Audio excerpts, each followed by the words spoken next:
Judge Margaret Nagel.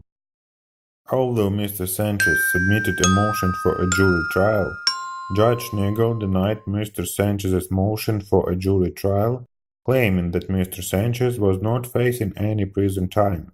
Although Mr. Sanchez never received a jury trial, Judge Nagel sentenced Mr. Sanchez to 60 days at Metropolitan Detention Center.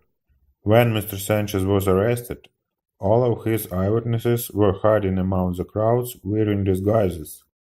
They saw that Mr. Sanchez never passed out his leaflets in the federal building, nor anywhere near any entrance or exit.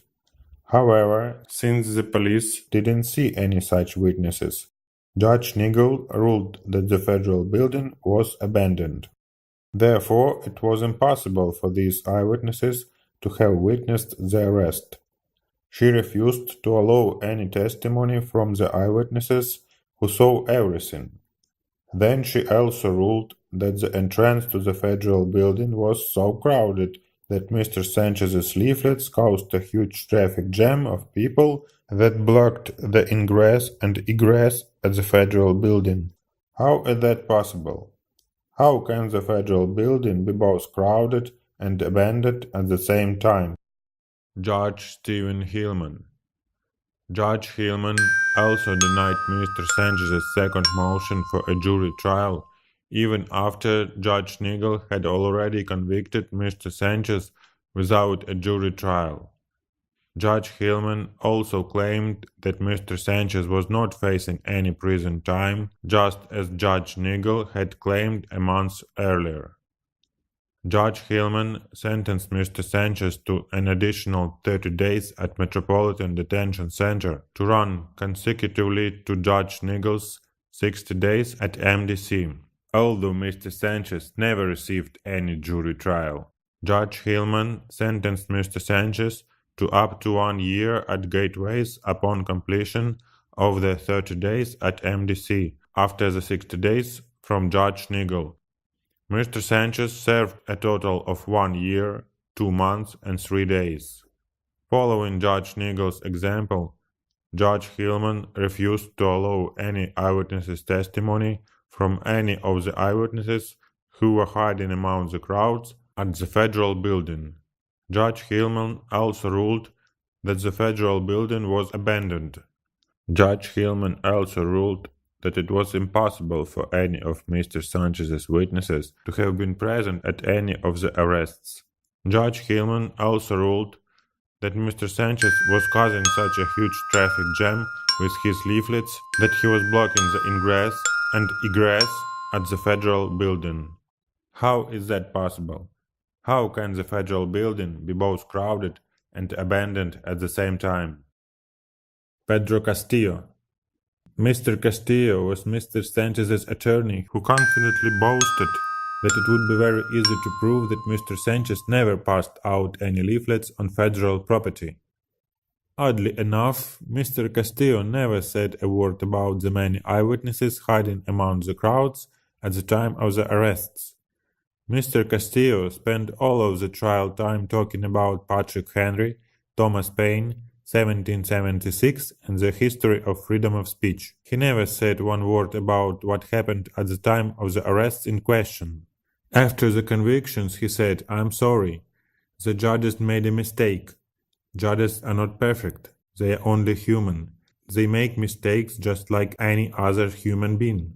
Mr. Sanchez didn't know that Mr. Castillo had already paid Dr. Mayora over $800 to draft a 15-page document saying that Mr. Sanchez was very dangerous and needed to be deterred from further illegal activities. This document was sent to the judges 1 year before Mr. Sanchez was sentenced to over a year of prison time at MDC and Gateways. Mr. Sanchez didn't know anything about this secret testimony until 6 years after he completed all of his prison time. When confronted with this document, Mr. Castillo said, "She misunderstood what I said. I never said that I want to be deterred from further illegal activities." For 5 more years thereafter, Mr. Sanchez kept pestering Mr. Castillo about writing a letter about the case the eyewitnesses, and Dr. Mayora's evaluation. For 5 years, Pedro Castillo avoided every visit and dodged every phone call. After 5 years of excuses, lies, and contradictions, Mr. Castillo came up with a new story. I know exactly what kind of letter you want me to write, but I'm not going to write that kind of letter because I always thought that you were guilty. I wanted you to go to prison. I didn't want to pass out any leaflets anywhere. I'm glad you did over a year in prison, and I wish you were still in prison right now. I could have subpoenaed all your eyewitnesses. I know you had many eyewitnesses hiding in the crowds. The judges would have allowed the testimony from all of your eyewitnesses very easily. All I had to do is just wave my hand, and the judges would have listened to the whole story from your eyewitnesses. You would have been acquitted. But what good would that have done? You would win, but you would have gone back to that sidewalk to keep passing out your leaflets. Wouldn't you? In October of 2016, Mr. Sanchez went back to California to complain to the new director of the Office of the Federal Public Defender, Christopher Due. That's when Mr. Castillo approached Mr. Sanchez saying, "That's not true. I never said that I want you to go to prison. I always knew that you never passed out any leaflets on federal property. I always knew that you are innocent. I tried very hard to prove that you are innocent. I made many motions to convince the judges to allow the testimony from all of your eyewitnesses, but the judges refused. It's not my fault. It was the judges' fault."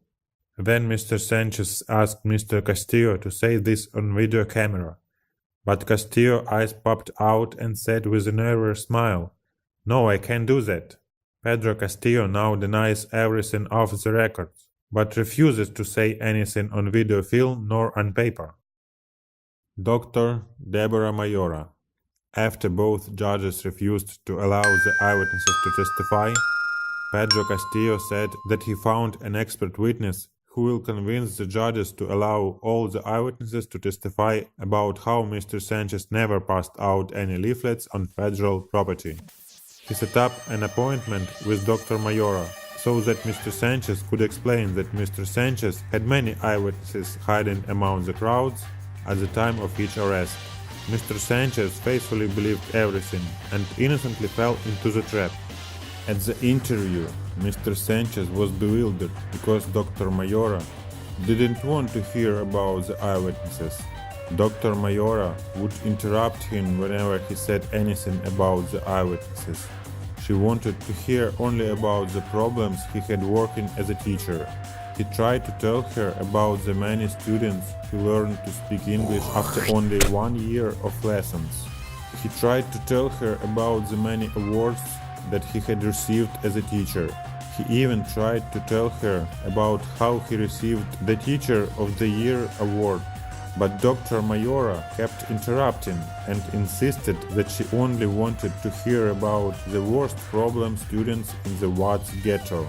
6 years after he got out of prison, Mr. Sanchez was finally given the evaluation written by Dr. Mayora 8 years earlier.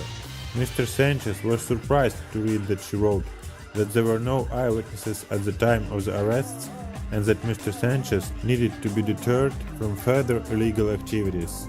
Mr. Sanchez then called Dr. Mayora. She responded with great shock to hear that Mr. Sanchez had read this evaluation. "Oh my God, Mr. Sanchez, how did you know that?